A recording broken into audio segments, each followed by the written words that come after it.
오늘 말씀 출애굽기 말씀 하나님께서 주신 말씀 강론하도록 하겠습니다. 드레이크 해협이라고 혹시 아십니까? 네, 드레이크 해협이라고 있는데요. 지도를 한 장 보여주시겠습니까? 드레이크 해협은 북극 쪽에 있는 베링 해협과 함께 우리 전 세계에서 가장 험난한 해협 중에 하나입니다. 저 이제 지도가 위쪽에 있는 게 남아메리카 대륙이고 밑에가 이제 남극의 동쪽 끝쪽입니다. 저 해협 사이가 이제 한 600km가 좀 더 되는데 굉장히 넓은 해협이에요. 저기가 이제 드레이크 해협인데 특징이 있어요. 저기를 기점으로 반으로 딱 나누면 오른쪽은 대서양이고 왼쪽은 태평양입니다. 이렇게 성질이 좀 다른 그 물이 두 군데가 만나게 되고, 그리고 남극에 보면 그 방해받지 않는 거침없는 해류가 하나, 남극 순환유라는 해류가 하나 흐릅니다. 굉장히 빠른 해류인데 이런 지형이 되다 보니까 이곳에는요 늘 굉장히 거친 바다가 형성이 되어집니다. 폭풍도 자주 치고, 폭풍우가 칠 때는 파도가 보통 한 30m 정도 되는 엄청난 파도가 쳐요. 그래서 저 해협에 별명이 하나 있는데 베들의 묘지라고 불립니다. 1616년에 네덜란드의 빌렘 슈텐이라는 사람이 동인도 회사의 항해사인데 이 무역로를 개발하기 위해서 저 대서양에서 태평양으로 나가는 길을 뚫으면서 처음 1616년쯤에 처음 저 해협을 건너게 되고요. 아마 그때까지도 제대로 된 이 해협을 건너지 못할 정도로 굉장히 위험한 지역입니다. 어, 저 해역의 특징은 저렇게 이제 예측이 안 되고 광풍이 불기 때문에 그 배를 건너간다고 할 때 두려움이 있고 막막함이 있고, 또 아까 말씀드린 것처럼 빌렘 슈텐이라는 사람은 한 번도 가보지 못했던 길을 가기 때문에 느긋하게 서서 물길을 체크한다거나 그 폭풍 속에서 여유를 부릴 수 있는 그게 없었을 거예요. 그냥 헤쳐나가야만 됐고 살아야만 했고 의미도 모르고 길도 모르고 그냥 걸어갈 수밖에 없었습니다. 일종의 우리 인생과 좀 비슷한 것 같아요. 우리 인생도 때로는 생각하거나 해석하거나 그 의미를 깨달을 틈을 주지 않고 계속 몰아붙이는 그런 광풍이 있는 인생을 살 때가 있거든요. 그리고 이스라엘도 마찬가지였습니다. 400년을 넘도록 그 애굽 땅에서 살던 사람들이 광야로 들어와서 하나님의 약속 하나만 믿고 언제 끝날지 모르는, 어디로 가야 될지 모르고 어떤 일이 벌어질지 모르는 길들을 걸어가게 됩니다. 오늘 우리가 17장 말씀, 본문의 말씀 읽었지만 출애굽을 한 이스라엘 사람들이 그 광야로 들어오고 나서부터 계속 그들은 이 거친 광풍의 행보를 걸어왔어요. 애굽에서 쫓겨오게 되고 홍해 바다를 건너야만 했습니다. 건너고 나서 위협이 끝났나요? 그렇지 않아요. 오늘 본문의 말씀을 앞에 있는 출애굽기 15장 말씀 보시면은 마라의 쓴물 때문에 한번 어려움을 겪고, 16장에 오면 만나의 메추라기 먹는 문제로 또 어려움을 겪게 되고, 물 문제가 극복됐다 생각했는데 17장 1절부터 7절 보면은 다시 물이 없어서 반석에서 물을 얻게 되는, 그러니까 물 먹는 거, 물 마치 파도가 끊임없이 다가오는 것처럼 광풍과 파도의 행보를 계속 걸어가고 있습니다. 그리고 그 행보 가운데 오늘 본문에 있는 이 아말렉과의 전쟁이 터지게 돼요.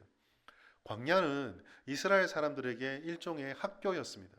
하나님께서 어떤 식으로 무엇을 우리에게 말씀해 주시고 그 약속의 말씀이 우리 땅 가운데서 우리의 살아가는 삶에서 어떻게 실현되어지느냐를 배우는 학교였어요. 그리고 그 학교에 다니게 되면 학생들을 제일 싫어하는 건데, 학교에서 뭔가를 배우면 뭘 해야 되죠? 시험을 쳐야 되죠. 아말렉은 일종의 모의고사였습니다. 최종 대학 수학 능력 시험은 가나안에 들어가는 거예요. 그거 통과해야 되는데 그때 가기에 앞서서 지금까지 보여주신 말씀과 하나님의 은혜를 쫓아서 다가오는 모의고사로 친 게 이 아말렉이에요. 그런데 아말렉은 전쟁으로 다가왔기 때문에 광풍과 같은 큰 시험이고 어려운 시험이었어요. 이 의미가 무엇인지, 우리가 이거를 통해서 어떤 교훈을 얻을 것인지를 말씀을 통해 살펴보겠습니다. 먼저 이 아말렉이 침공하는 것은 우리가 조금 생뚱맞다는 사실을 좀 지적을 해야 될 것 같아요. 이해할 수 없는 아말렉의 침공이 여기서 벌어지게 됩니다. 그 이스라엘이 이제 아말렉의 침공에 이르길 때까지 출애굽을 해서 그 여정들을 한 묶음으로 보시는 것이 굉장히 그 성경을 묵상할 때 도움이 많이 됩니다. 왜 그러냐면 출애굽하기 전에 10가지 광야 재앙이 끝나고 나서 그냥 다 해방처럼 보이는데요. 출애굽을 결정짓고 난 뒤에 제일 처음 이스라엘 사람들이 겪었던 게 뭡니까? 애굽의 추격이거든요. 일종의 애국과의 전쟁이었어요. 그리고 그 전쟁으로부터 시작해서 홍해를 건너고 애굽을 참패시키는 걸 겪고 쓴물 마라 만나 반석의 물을 겪고 나서 다시 한 매듭이 끝나는데 전쟁으로 시작한 것이 전쟁으로 끝이 나고 있어요. 하나님께서 처음에 있었던 전쟁을 보여주시고 그 사이의 교훈들을 막 가르쳐 주시고 나서 다시 전쟁을 앞에 던져 놓으신 거죠. 그런 의미에서 이 아말렉의 사건을 보면 좀 귀한 도움이 됩니다. 그렇다고 하더라도 이 아말렉은 좀 뜬금이 없습니다. 왜 그런지냐? 아말렉이 도대체 왜 이스라엘을 공격해야 될까요? 그 이전에 아말렉과 뭐 원수 관계입니까? 이스라엘이 아말렉을 쳤나요? 아말렉의 위협이 됩니까? 별로 위협이 되지 않은 족속이에요. 지금 이 출애굽기 17장의 배경은 애굽에서 빠져나온 지 불과 얼마 되지 않은 시점이에요. 훈련도 되지 못했고요. 노예 근성이 남아 있고요. 오합지졸이고요. 어디로 가야 될지 몰라가지고 어리벙벙하게 걸어가고 있는 이 상태거든요. 그런데도 갑자기 쳐들어옵니다. 아말렉은 더군다나 혈통으로는 어떻죠? 먼 옛날의 이야기이긴 하지만 아말렉은 혈통적으로 에서의 후손이에요. 그러니까 전혀 남도 아니에요. 위협도 되지 않고 그렇게 뭐 대단한 걸 얻을 수 있는 것도 아니고 그렇다고 해서 인간적으로 보아서도 침략할 이유가 없는데 침략을 하고 있습니다. 이 아말렉의 침공은 우리 인생에 찾아오는 문제와도 좀 비슷합니다. 때로는 우리 인생에 찾아오는 일들이 어떤 것들은 뭐 있을 수 있는 일이지 이래서 이런 일이 있지 라고 이해할 수 있는 것도 있지만 또 어떤 일들은 어때요? 도대체 이게 왜 나에게 벌어지는 건지 이런 일들을 도대체 내가 어떻게 이해해야 되는 건지 어떻게 해소해 나가야 되는 건지 실마리도 보이지 않고 이해할 수 없는 일들이 내게 찾아오잖아요. 아말렉도 조금 그런 성격을 가지고 있습니다. 인과율은 사람들이 정말 갈망하는 것이긴 한데 이 인과율의 함정에 빠지면은 사실 이 땅을 살아가면서 우리는 정답을 못 찾는 경우가 많이 있어요. 원인이 명확하면은 결과가 예측이 되는가? 우리 그렇지 않은 경우 너무 많이 보잖아요. 결과는 눈앞에 벌어졌는데 그 원인을 찾으려고 돌아보면 아무리 찾아도 원인을 찾을 수 없는 경우도 얼마나 많은지 모릅니다. 이게 반드시 이루어져야 된다고 생각하면 우리는 참 많은 시험에 들게 될 거예요. 그것이 오늘 이 아말렉이 보여주는 겁니다. 그래서 저는 이 아말렉이 광풍과 같다라고 생각을 했어요. 광풍의 특징은 뭐죠?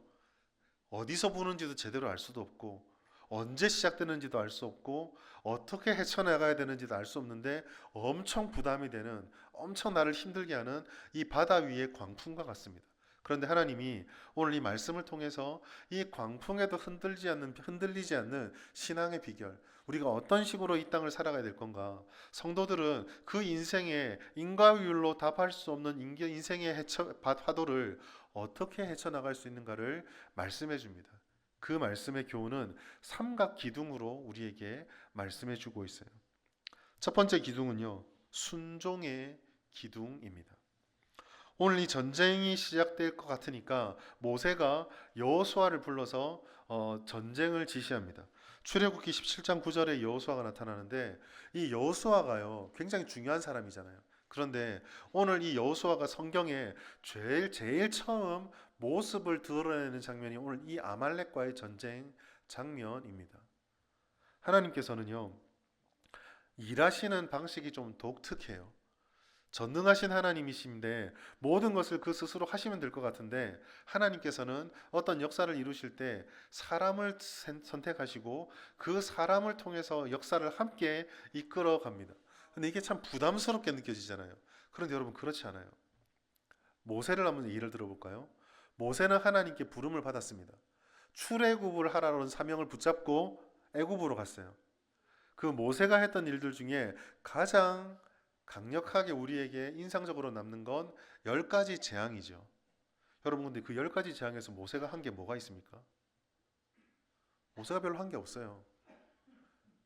뭐 나무 던지라니까 집어 던지고 강에 손 들라니까 손 들고 왔다 갔다 해서 말 전한 거 말고는 한 게 없습니다. 지팡이를 뱀으로 바꾼 것도, 나일강 물을 피로 만든 것도, 이로 온 땅의 먼지를 이로 만들어서 부스럼이 나게 한 것도, 개구리를 오게 한 것도, 메뚜기가 오게 한 것도, 하늘로부터 우박이 떨어지게 한 것도, 장자를 죽게 한 것도 전부 하나님이 하셨어요. 그런데 하나님께서는 그 과정의 매개자로 함께 동역하고 선포할 자로 모세를 세우셨거든요. 이 전쟁에서도 하나님께서는 여호수아를 불러서 그 소명에 동참하게 하셨습니다. 그리고 동참한 자에게 하나님께서 기대하는 것은 당연히 순종이죠. 근데 그래 순종하면 되지 라고 생각하기에는 오늘 말씀 보면은 사실 순종이 쉽지가 않습니다. 왜냐하면 모세가 여호수아에게 말한 전략이 되게 이상해요. 여러분 보통 전쟁을 하잖아요. 전쟁을 하면은 전략을 잘 세워야 되는데 전략은 보통 두 가지로 나눌 수 있습니다. 하나는 내가 우리 편이 전력이 압도적으로 강하고 상대방이 전력이 약하잖아요. 그럼 사실 전략은 크게 어렵지 않습니다. 뭘 해도 다 돼요. 문제는 뒤집어졌을 때죠. 우리가 전력이 약하고 상대방이 적이 전력이 세면 전략을 잘 세워야 합니다. 게릴라전을 하든지 지정학적으로 유리한 위치에 들어가서 성벽을 잘 쌓고 저항을 하면서 뭐 어떻게 기습을 하거나 이런 식으로 전략의 머리를 굉장히 써야 하죠. 여러분 이 전쟁에서 지금 이스라엘은 강한 쪽일까요? 약한 쪽일까요? 약한 쪽입니다. 출애굽에서 나온 지 얼마 안 됐다 그랬잖아요. 아말렉은 그 르비딤 오늘 9절 보시면 8절 보시면 르비딤에서 싸웠다 돼 있거든요. 르비딤은 아말렉의 활동 지역입니다. 지형도 잘 알고 아말렉의 그 영역권 아니에요. 그러니까 전략을 잘 세워야 되는데 모세의 전략이 뭡니까? 여호수아에 가서 나눠줬던 전략이 사람 뽑아서 전면전하면 나는 산에서 손 들고 있을게. 이게 전략입니다. 황당하죠? 지금 전쟁 준비가 안 돼 있는 이스라엘 사람이 군대를 있는 대로 다 동원해 가서 싸워도 될까 말까인데 사람 뽑아가랍니다. 그리고 모세는 뭐 한다고요? 하다못해 그래도 리더인데 앞에 와가지고 격려라도 해주지 자기는 산 위에 올라가기 있겠답니다. 듣기에 따라서 여러분 어떻게 들리시나요? 저는 처음 이거 봤을 때 야 잘하면 도망갈 수 있겠다 그 생각 들었어요. 위에서 내려다보고 있다가 아 이거 안 될 것 같은데 싶으면 빨리 도망치겠다라는 생각을 모세는 안 했겠지만 전쟁하러 나가는 그 군대들 중에 왜 저 양반은 저기 올라가 있어요? 라고 하는 사람이 있지 않겠어요? 이상한 전략이죠. 이 상황에서 순종을 한 겁니다. 여러분, 여러 정황에 대한 냉철한 판단도 잘 세워지지 않거나 혹은 그 상황에 대해서 우리가 생각하는 것과 다른 것들을 하라고 할 때 순종하는 것은 쉽지 않습니다. 황당하고 막막하게 여겨질 거예요. 그런데 바로 이런 순간에 여호수아가 순종을 했다라는 것입니다. 출애굽기 17장 10절 말씀 보시면 여호수아가 모세의 말대로 행했다라고 되어 있어요. 여호수아는 이렇게 순종할 수 있는데 왜 사람들은 순종하지 못할까? 그 이유가 뭘까요? 순종하지 못하는 가장 큰 원인은요. 약속이 아니라 계산과 가능성과 판단을 순종의 근거로 삼기 때문입니다. 그리고 계산과 가능성과 판단을 순종의 근거로 삼는다는 것은 지금 벌어지고 있는 모든 상황들이 내 통제 안에서 이루어졌으면 좋겠다는 욕망이 반영돼서 그래요. 일의 시작, 진행, 결말이 내가 통제할 수 있고 내가 예측할 수 있는 범위 내에서 진행되었으면 하는 바람이 있을 때 우리는 순종할 수가 없습니다. 그런데 인생이 그런가요? 우리가 가지고 있는 우리 자신에 대한 연약함과 한계를 우리가 너무 잘 알잖아요. 우리가 벌어지는 일들에 요만한 것도 놓치지 않을 정도로 완벽한 판단력을 가지고 있습니까? 아니죠. 우리가 살아가는 이 세상이 온갖 정의와 공의와 불의와 불법이 칼로 물 자르듯이 무 자르듯이 아니면 혹시 다 오류가 없이 착착착착 맞아 떨어질 정도로 완벽한 세상을 우리가 살고 있나요? 아니죠. 우리가 불확실한 세상을 살아가는데 우리의 판단과 가능성과 계산이 이 모든 상황들을 컨트롤할 수 있다는 기대감은 헛된 생각입니다. 그걸 가지고 있으면은 순종하지 못하게 되는 거죠.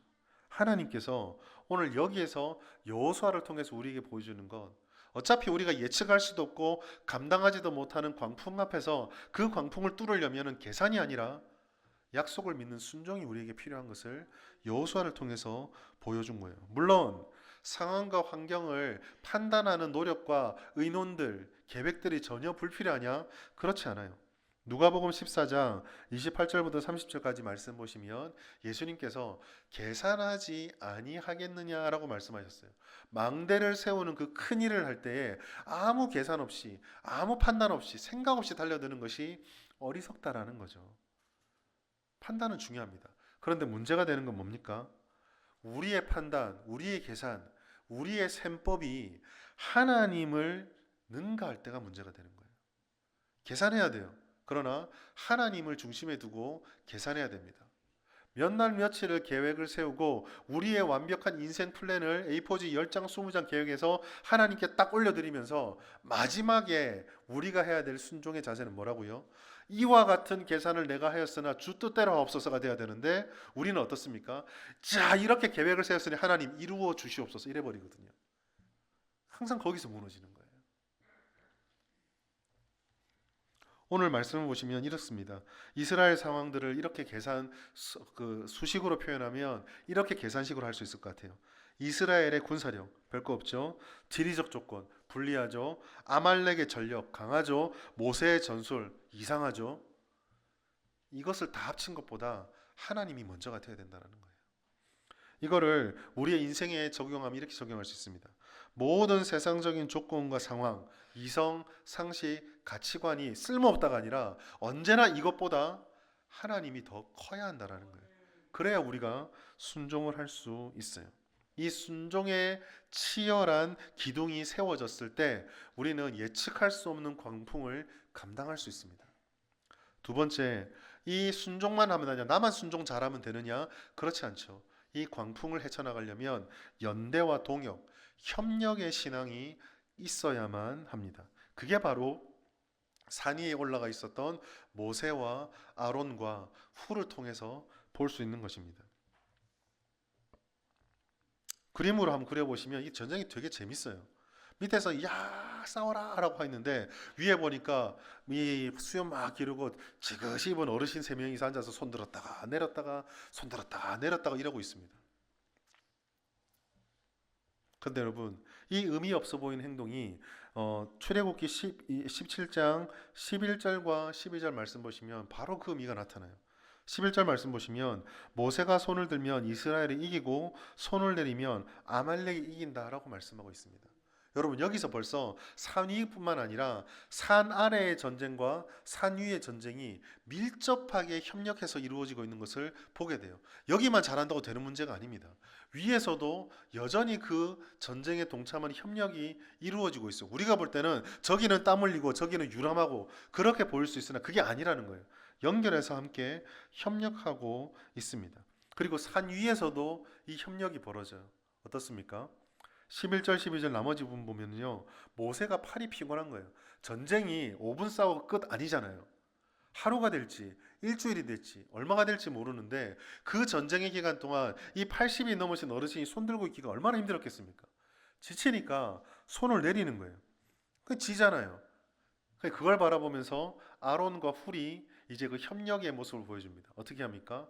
지쳐있는 모세가 쉴 수 있도록 감당할 수 있도록 앉을 수 있는 자리를 마련해주고 들고 있는 팔을 혼자 들기 버거우니까 밑에서 밭을 잡아주고 받쳐주면서 그 손이 내려오지 않도록 모세의 힘만이 아니라 세 사람의 힘이 함께 협력을 하고 있습니다.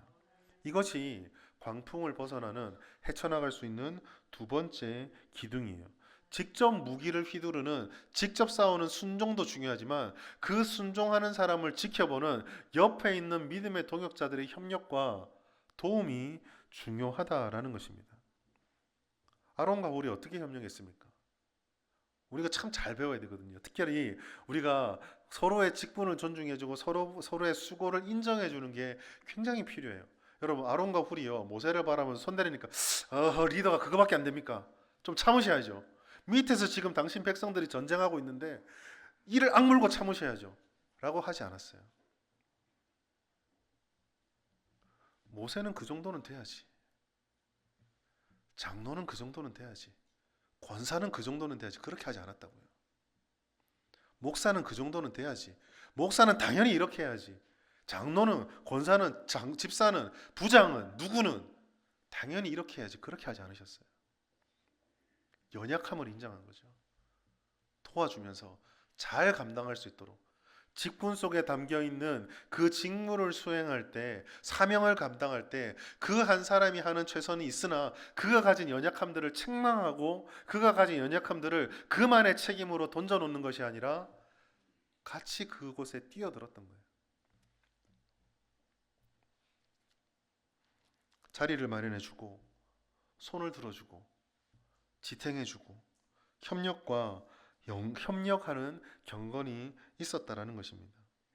교회는 치열한 땅의 전투를 치르는 한 개인의 열심의 순종도 필요하지만 그 순종을 지탱해주는 옆에 있는 동역자들의 지지와 사랑과 관심과 함께 품어주는 협력이 있어야 돼요. 전도서 4장 12절 말씀 같이 한번 읽겠습니다. 시작. 한 사람이면 패하겠거니와 두 사람이면 맞설 수 있나니 세 겹줄은 쉽게 끊어지지 아니하느니라. 여러분, 이거는요, 우리에게 의무이기도 하지만 명령이기도 하지만 약속이에요. 어떤 겁니까? 세 겹줄이 되어서 지탱해 줄 수 있다는 약속입니다. 여러분, 우리가 함께 하나님의 은혜로 협력하면 광풍을 헤쳐나갈 수 있어요.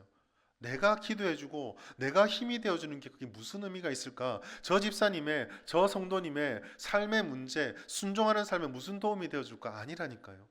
세겹줄은 끊어지지 않아요. 힘들어서 주저앉아있는 기도 안 한다고 타박할 게 아니라 커피 한 잔 사들고 금요일 한 7시쯤 찾아가서 기도하러 가자고 차 데리고 가가지고 데리고 오는 그 협력. 그러한 것들이 사람들을 살려내고 세겹줄이 끊어지지 않는 역사를 이루어 준다라는 것입니다. 각자가 짊어진 짐을 인정해주고 판단과 정죄가 아닌 이해와 관용으로 서로의 연약함을 책망하고 부족하다고 해서 평가하는 것이 아니라 동정하고 어떻게 도울지를 고민할 때 그 협력이 이루어지게 되는 거죠. 세상은요, 약하고 부족한 것을 교체하고 갈아 끼우면 된다고 생각해요. 그러나 교회는 그렇지 않아요. 이사야서 42장 3절 말씀 같이 읽겠습니다. 시작. 상한 갈대를 꺾지 아니하며 꺼져가는 등불을 끄지 아니하고 진실로 정의를 시행할 것입니다. 하나님은 상한 갈대를 꺾지 않아요. 꺼져가는 등불을 끄지 않습니다. 하나님께서는 다 사용하시거든요. 오늘 우리에게 이 협력의 공동체, 협력의 신앙, 하나됨이 있는 그 두 번째 기둥이 세워주는, 내가 바로 그런 협력의 기둥이 되어지는 여러분이 되시길 바랍니다. 마지막으로는요, 마지막 기둥은 하나님이에요. 오늘 전쟁은 이 16절까지 말씀 중에서 13절이면 전쟁이 끝이 나요. 아말렉이 지고 이스라엘이 이깁니다. 그러면 끝난 것 같은데 나머지 세 절은요, 여호와 하나님이 하시는 말씀으로 채워져 있습니다. 갑자기 하나님께서 등장하셔서 이 전쟁에 대한 이야기들을 쭉 해주세요. 내용은 둘입니다. 하나는 이 일어났던 일들을 잘 기록으로 남겨서 여호수아에게 들려주라는 겁니다. 여호수아가 기억할 수 있게 해주라는 거예요. 여러분, 신앙생활에서 기억은 굉장히 중요합니다. 하나님께서 모세가 이 땅을 떠날 때 마지막 신명기 말씀을 통해서 가나안 땅에 들어갈 이스라엘 사람들에게 계속 얘기해 주었던 것이 기억하는 것이에요. 근데 뭘 기억해야 돼요? 하나님을 기억해야 합니다. 하나님이 무슨 일을 하셨던가, 하나님께서 우리의 연약함과 의심과 두려움들에도 불구하고 상황이 이렇게 막 꼬여감에도 불구하고 하나님께서는 실패하지 않으셨다는 것을 우리가 기억해야 된다는 거죠. 여러분, 아말렉의 전쟁을 하면 다시 한번 생각해 보세요. 하나님이 떠난 것 같습니까? 아니거든요. 어때요? 출애굽기 말씀을 잘 기억하시고 창세기 말씀 잘 기억해 보시면은요, 이스라엘 사람들이 광야길을 갈 때 밤에는 뭐가 있었죠? 구름 기둥이 있어요. 낮에는 뭐가 있죠? 밤에는 불 기둥이 있고 낮에는 뭐가 있죠? 야, 그런 거 잘 잡아내시네. 낮에는 구름 기둥이 있잖아요. 아말렉과 전쟁을 할 때 낮이면 구름 기둥이 있었을까요, 없었을까요? 당연히 있었겠죠. 전쟁이 밤이 되는 불 기둥이 나타났을까요, 안 나타났을까요? 나타났죠. 하나님이 계세요. 그런데 전쟁이 돼요. 그 과정 속에서 우리는 자꾸 의심이 드는데 어떻게 하나님이 계신데 이런 일이 벌어지지? 의심이 들 때 하나님이 어떻게 이 상황들을 해결하셨는지를 기억하라는 거예요. 왜 그럴까요? 가난에 들어가면 계속 그 일들이 벌어질 거거든요. 여호수아 1장 9절을 통해서 하나님께서 여호수아에게 계속 주셨던 말씀, 내가 너와 함께 한다는 것을 기억하라 하셨어요. 전쟁할 때 구름 기둥이 있었다. 불 기둥이 같이 있었다. 너희 혼자 전쟁한 것이 아니다. 내가 같이 하고 있었다. 그걸 말씀해 주는 거거든요. 또 다른 하나는 단지 기억이 아니라 그 기억 속에 있는 하나님이 그냥 과거를 추억하게 해주시는 옛날의 하나님이 아니라 앞으로의 모든 역사도 주관하시는 전능하신 하나님, 신실하신 하나님을 믿고 그 하나님을 붙잡으라라고 이 말씀을 주신 거예요. 어떤 점에서 그런가? 오늘 14장 말씀 뒤에 보시면은요, 내가 아말렉을 없이하여 천하에서 기억도 못하게 하겠다라고 말씀을 하셨어요. 사실 이 부분은 이스라엘 사람보다 우리에게 더 은혜가 되는 부분입니다. 왜 그런가? 이 아말렉이요, 언제 나타나냐면 사무엘 상서에서 사울과의 전쟁에서 한번 나타나게 되고, 또 언제 나타나냐면 에스더서에서 나타나요. 에스더 3장 10절 말씀 같이 읽습니다. 시작. 왕이 반지를 손에서 빼어 유다인의 대적 곧 아각 사람 함므다다의 아들 하만에게 주며 네, 모르드게에게 삐져서 열받아서 유다인을 다 멸절시키겠다라고 말했던 그 제상 하만이요, 함므다다의 아들이고 아각 사람이라고 되어 있어요. 여러분, 여기서 중요한 것은 아각입니다. 왜 그런가? 이 아각은 사무엘상 15장에 사울이 아말렉 사람과 붙었을 때, 전쟁을 해서 그들을 진멸하였을 때, 그때 당시에 아말렉의 왕의 이름이 아각이에요. 그럼 하만은 누굽니까? 아각의 후예예요. 아비멜렉 사람입니다. 여러분, 우리가 이 출애굽기 이 말씀 15장, 17장, 14절 말씀만 제대로 알고 있다면 에스더서는 사실 되게 심심한 말씀입니다. 왜요? 결론은 우리가 다 알고 있거든요. 하나님께서 아말렉을 승리하게 해주겠다 하셨어요? 진멸시키겠다 하셨어요? 진멸시키게 하셨죠. 에스더서에서 모르드게를 걸고 넘어지는 게 아말렉 사람이잖아요. 그러면 이건 결과가 나와 있는 일이에요. 끝나는 겁니다. 그대로 되시죠. 에스더서 7장 9절과 10절 말씀 보시면 왕이 이르되 하만을 그 나무에 달으라 말씀하셨고 나무에 하만을 달게 되고 그 일족들을 진멸해 버립니다. 이거를 통해서 하나님이 우리에게 보여주시는 약속이 바로 거기에 있는 거예요. 여기 출애굽기에서 벌어지는 이 전쟁, 르비딤에서 벌어진 이 전쟁이 하나님의 주도 안에 벌어지는데 하나님의 그 역사는 어디까지 간다고요? 정말 생각지도 못하고 이스라엘은 생각지도 못했던 그 에스더서의 시대까지도 하나님께서는 여전히 신실하게 주님의 뜻을 이루어가고 있는 거예요. 내 눈앞에 다가오는 광풍 때문에 지금 내가 주님을 따라가는 그 길이 다 전복될 것 같은데, 그런 우리를 향해서 하나님이 뭘 보라라고요? 광풍이 센가 내가 센가 보라고. 광풍이 너를 무너뜨릴 수 있을지, 너를 지키려고 하는 하나님이 손이 더 셀지, 그거를 이 말씀을 통해서 우리들에게 보여주고 있는 것입니다. 이 땅의 역사는요, 이 땅에서만 벌어지는 것으로 끝나지 않습니다.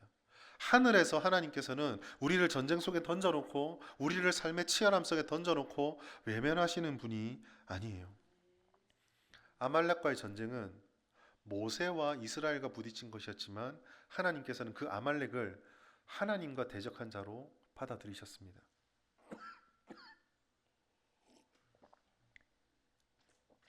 다윗이 붙잡았던 것도 바로 이거죠. 사무엘상 17장 45절 말씀 우리 같이 한번 읽겠습니다. 시작.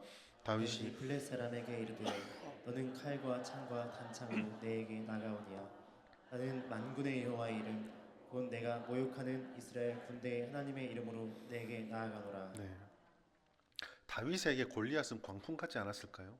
예전에 설교 때 제가 말씀드린 적이 있는데 부산에 살 때 최영만을 본 적이 있습니다. 정난운이에요. 아무것도 안 보여. 앞에 섰는데 엄청 크더라고요. 막 밑에 뭐 보고 가다가 갑자기 그늘져서 비가 오나 보니까 최영만이 앞에 딱 서 있더라고요. 너무 커요. 그런데 다윗이 어떻습니까? 이 광풍과 같은 거대한 장애물들을 뭘로 싸워요? 하나님의 이름으로. 하나님으로 싸우거든요. 신명기 20장 1절 말씀, 내가 나가서 적군과 싸우려 할 때에 말과 병거와 백성이 너보다 많음을 볼지라도 그들을 두려워하지 말라. 애굽 땅에서 너를 인도하여 내신 내 하나님 여호와께서 너와 함께 하시니라. 이게 우리가 붙잡아야 될 세 번째 기둥입니다. 사랑하는 여러분, 우리가 어차피 우리 인생은 파도가 치는 바다예요. 파도는 하나를 넘었다고 해서 뒤에 이어지지 않는 게 아닙니다. 오히려 파도가 없는 게 더 불안한 거죠. 우리가 이 파도가 치는 인생을 걸어갈 때 때로는 광풍을 만나게 될 겁니다. 그러나 여러분, 그런 우리들에게 하나님께서는 광풍을 사라지게 해준다고 말씀하지 않으셨어요. 대신에 그 광풍은 절대로 너를 이기지 못하도록 방법을 알려주셨습니다. 세 개의 기둥이 우리에게 필요합니다. 순종의 기둥, 협력의 기둥, 하나님의 기둥. 이 세 가지가 우리에게 있어야 돼요. 하나님이 어떤 분이신지를 기억하십시오. 우리를 위해서 독생자 예수를 보내셔서 일방적으로 우리를 사랑해 주셨던 그 하나님. 우리는 하나님을 찾지 않았으나 언제나 먼저 다가오셔서 우리 옆에서 불러주기를 기다리며, 요한계시록 3장 20절 말씀처럼 문 밖에 서서 두드리며 그 문을 열어주기를 언제나 기다렸던 그 하나님을 기억하십시오. 그리고 우리가 주님께 하나님을 의지해서 순종할 때에 하나님의 계산법이 세상의 계산법보다 낫다라는 믿음을 가지십시오. 세상이 당장은 우리에게 무엇을 주는 것처럼 보이나 결국은 하나님의 계산법에 의해서 인생은 진행되어질 것입니다. 이 세상은 그렇게 흘러갈 거예요. 그리고 그때까지 믿음의 여정을 항해를 해야 되는 내 옆에 있는 지체들과 또 우리 자신들이 남에게 협력의 힘이 되어주고 그들로부터 협력의 힘을 얻을 수 있는 공동체를 꿈꾸며 기도하십시다. 정죄하고 판단하는 것이 아니라 왜 더 힘을 내지 못하느냐, 왜 더 열심을 내지 못하느냐, 왜 그것밖에 하지 못하느냐라고 말하는 것이 아니라 딛고 앉아서 손을 들 수 있도록 의자가 되어주고 팔을 받쳐주는 받침대가 되어주고 목마름을 해결해주는 음료수가 되어 줍시다. 그렇게 할 때 하나님께서 우리에게 말씀해 주셨어요. 하나님이 주시는 전략과 전술, 하나님이라는 전략과 전술을 따른 우리들은 하나님이 하실 수 있는 약속의 모든 것을 이룰 수 있습니다. 누가복음 18장 27절, 무릇 사람이 할 수 없는 것은 하나님은 하실 수 있느니라. 이것이 광풍을 헤쳐나갈 수 있는 유일한 비결입니다. 이 비결을 쫓아서 오늘 이스라엘 사람들이 아말렉을 이기고 자신의 터전 위에 여호와의 깃발이라는 여호와 니시의 깃발을 꽂았던 것처럼 여러분의 인생의 마디마디마다 하나님이 기뻐하시는 깃발을 꽂을 수 있는, 그래서 하나님의 은혜를 누려 그 광풍의 바다를 헤쳐나가 건널 수 없다고 생각했던 드레이크 헵을 건넜던 빌립 슈텐처럼 여러분 인생의 그 척박한 협곡을 지나가서 목표하고 하나님께서 이끌어 주시는 바로 그것에 도달하시는 여러분의 삶이 되고 또 우리 교회가 될 수 있기를, 이 땅의 교회가 될 수 있기를 예수님의 이름으로 축복합니다.